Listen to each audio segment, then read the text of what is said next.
지금 다운로드 받으세요.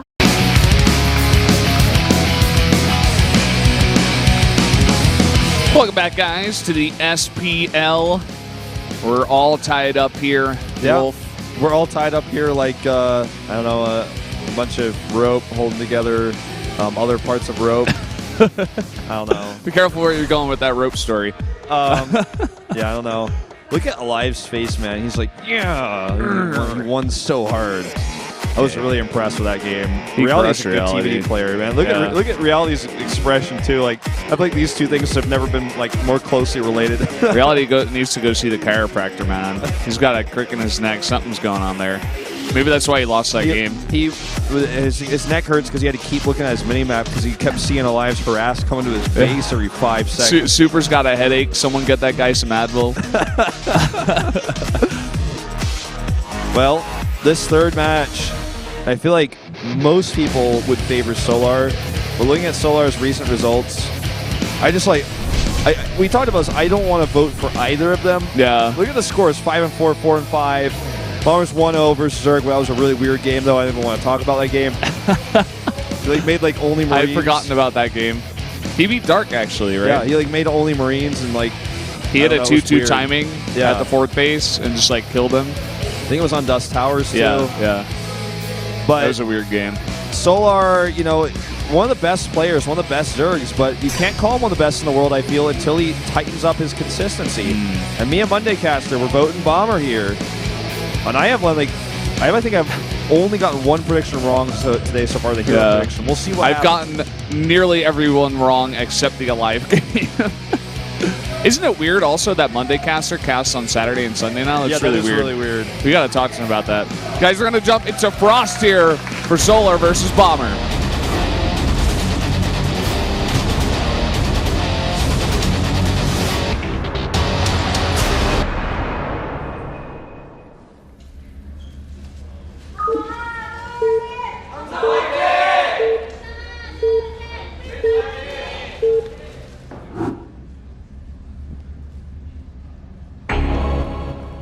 Up here in the top left, the Zerg player, the only one for this matchup, it's Solar. And to the top right in purple, it is Bomber. Bomber been playing StarCraft 2 since the beginning. Also a pro gamer for Eastro and Brood War, has a lot of experience.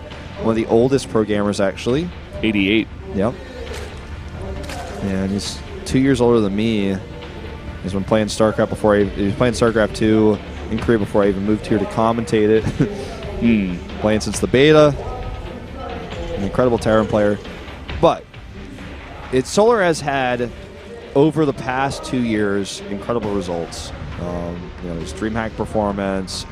He played a lot of overseas tournaments really, really well.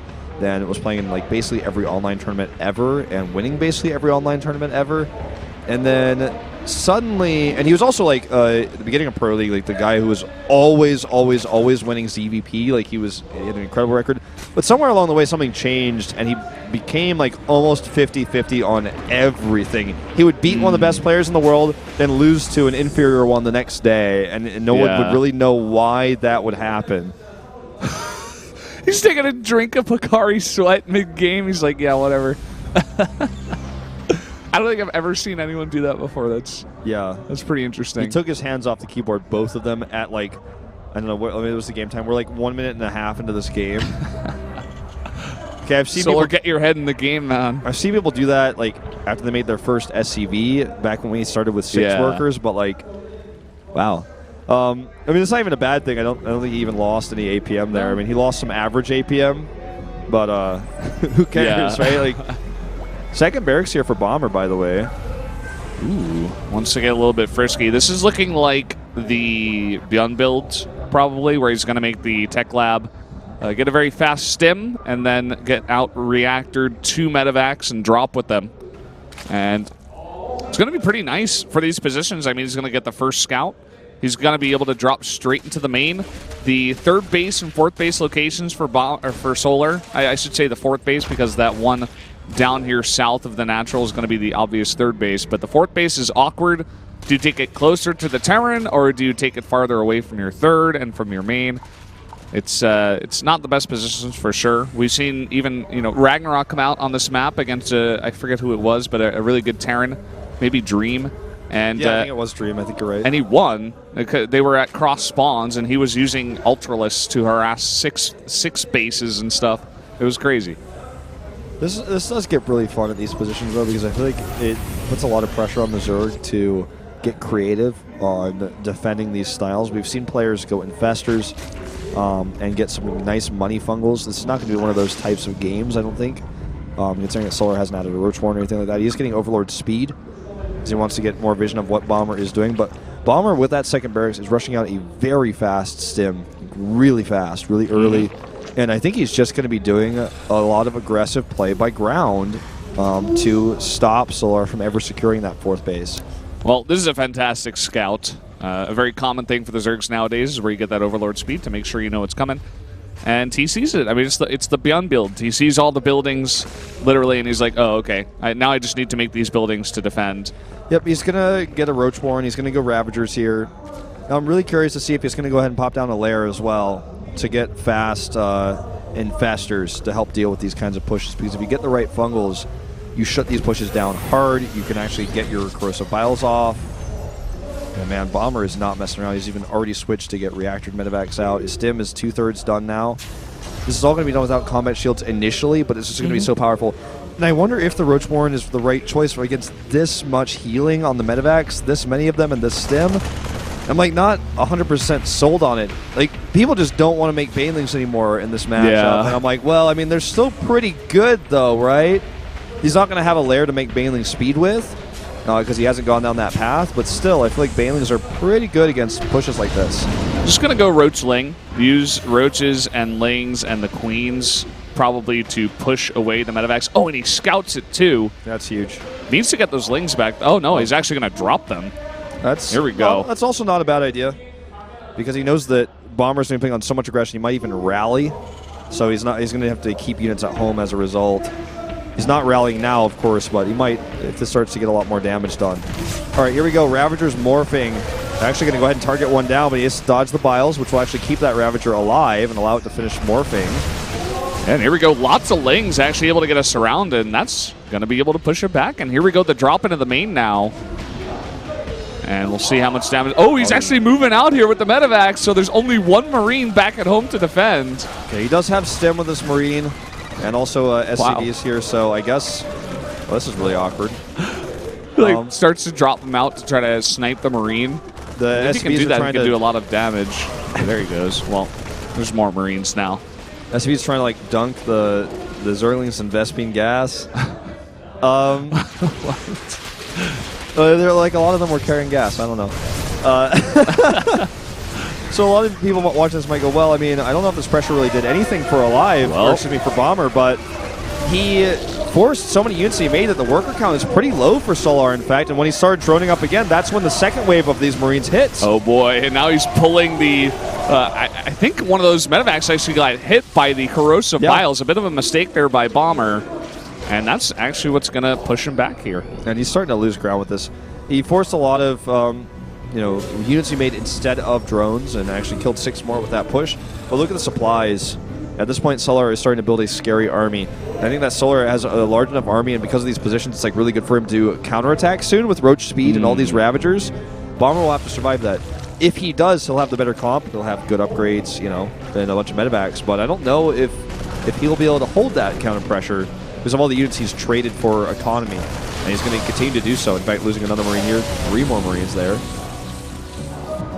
Yeah, and Solar is he's definitely he's looking to put on some pressure here, making more and more units. And no fourth base just yet. He's delaying that for a pretty long time.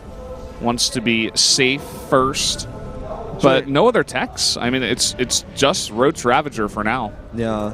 So interesting that we see Solar committing so much of these creeps on the Overlords. He even creeped the main for a second, which I think was trying to get Bomber to think it was a Nidus or something, because he keeps putting on all this pressure that Bomber is probably trying to make Bomber think like, oh, at any moment something can come into your base, just so you know. He's also creeping up a location where Bomber's third could have been, and most likely his fourth will be. Yeah, look at the upgrades, though. 1-1 already. 2-2 is on the way. Combat Shield's just finished. And if he holds this push, Solar is going to have some serious trouble transitioning here.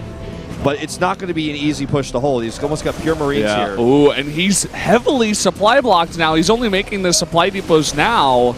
Not going to fare well, especially if he eats some of these corrosive vials. Nice kiting, though, for now. He's going to pull the SCVs now. Oh, man, this is all he has to do is hold this push, and I think the game is his. Okay, Ling's in the main base, though, at the same time. It's going to force him to multitask here. Oh, this is just so many units from the Zerg. And as you were saying, the positions are actually great. I was talking about how they were awkward at first, but this is really working out here for Solar. Yeah, for the tech he's chosen, I think this is really smart. Oh, hits his own roaches there with the biles. You got to be careful about that. Bomber forced to lift his CC here, but I want to see some more tech going down for Solar with the damage he's done. Can he survive? Where's the transition, you know? Or is he just going to try to end it here? If you look at supplies, like I know people are probably going crazy, like, oh, look, it's over, get Wolf. Like, what are you talking about? Like, no, this game's not over. Bomber has a better tech, and he has, you know, the healing power to beat this army. Well, he needs to survive this push. Let's see how it goes. Corrosive Vial's coming down, and Bomber trying to push forward. Eating some of those, but this is just way too much Zerg at this point. Going to be able to push in. And post attack is not going to finish. Denied. Solar pushing up here. Wow. And Bomber just doesn't have enough units, and half of his production facilities are now camped, so he's never going to have enough units. Yeah, great Zerg pressure here on this map. I actually really like this play from Solar. We don't see too many Zergs nowadays. They're not doing all that well, but it really makes it work here on this map. Oh boy. Those are the money vials. GG. GG. He couldn't hold it, man. He just could not. That was so much Zerg. The positions were good. And he got really aggressive versus some of those vials. Like, he was trying to run through them, which is often correct because you want to get on top of those roaches and ravagers anyways with your DPS density that the Marines have, the healing power. But he got caught by them a few times. And his pressure was good. I liked his pressure in the early game, but he also stayed too long and allowed Solar to mass up this army on a decent drone count and just go over and smash him. I really thought that Bomber was going to put up a better fight on that defense. I knew it was going to be difficult for him to hold, but he just got rolled over. Like, it was not. It wasn't a defense. Well, we are going to jump into game number 4 here. It's going to be on Overgrowth, a map we haven't seen in a bit. And that's going to be Bravo versus Patience. So another PvT here tonight. And this is an interesting one, too, because Patience has been doing really well now these days. And Bravo himself has been doing really well as well. Yeah. I'm excited for this one. It's hard. It's a hard game to call. We're going to Overgrowth as well, so it'll be the first time we see that map today. And I'm hoping for a win for Patience so that we get that ace match. That's what I predicted. I'm thinking Patience is going to take this one. He's been looking better and better, taking out some big opponents. What did you go for here? I think I went Patience as well, if I'm not mistaken. I want to confirm that, though. I did.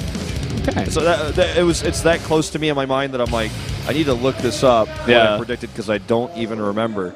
I mean, this can just as easily go Bravo's way for sure. Another very even matchup, and this is part of the reason why we're saying today is so close. I think the MVP win 3-0 over CJ was really just like an outlier like that. I don't think that was supposed to happen. No, but hey, I mean, this is going to be a good one, and it may be the map that Samsung needs to close this one out with that win with Solar over Bomber.